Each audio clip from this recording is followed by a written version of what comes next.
This is the ultimate villain of our religious imagination. A cosmic rebel, a fallen angel, a being of pure evil who commands an army of demons to trip us up. This story has shaped centuries of art, preaching, and deep-seated fear. But what if this entire mythology is built on a profound misreading of our most sacred texts? What if Satan isn't a who, but a what? The word Satan is not a personal name. It is a title, a function, a description. In Hebrew and Arabic, it means the adversary, the opposer, the one who is distant from truth. Think of it as a role one can play, not a fixed identity. The Quran itself says some humans are devils. It labels a harmful, adversarial human with the same term.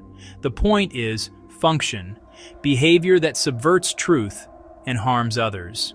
In Numbers, God sends an adversary to block Balaam's path.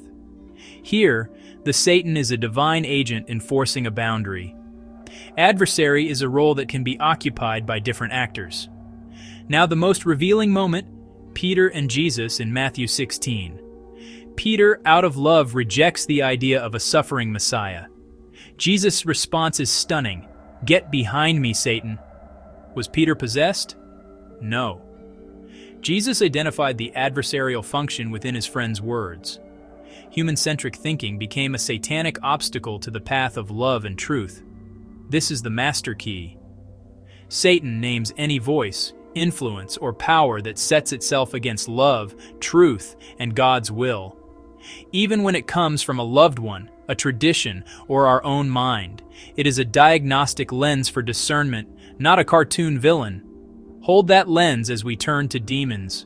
What are demons in this frame? Let's re-examine the language and the world that used it.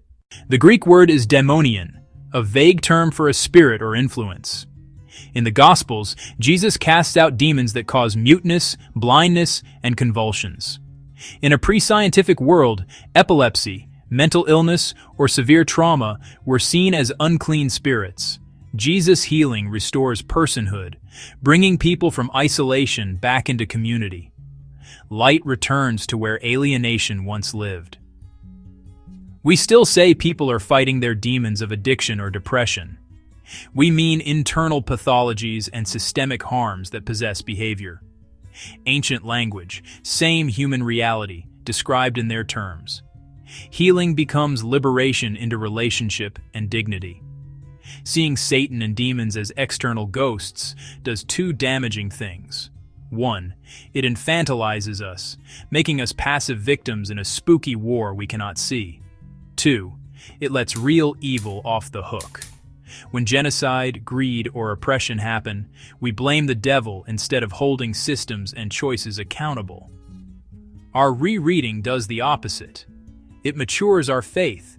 The battle is in our hearts, homes, and halls of power. It focuses our mission: cast out the demons of injustice and heal the unclean spirits of hatred. Resist the satanic voice of ego and corruption wherever it appears. So, Satan is the adversarial force. Demons are manifestations of brokenness. Both are primarily human realities described in the metaphorical language of the ancient world. Next, hell. What if it is not a place of literal fire, but something far more immediate and profound? What adversarial forces, internal or societal, does this framework help explain? If this brought clarity, share it with one person who needs to hear it and subscribe to our channel for the next series. This is Veritas Explore, the truth-seeking platform. Stay curious.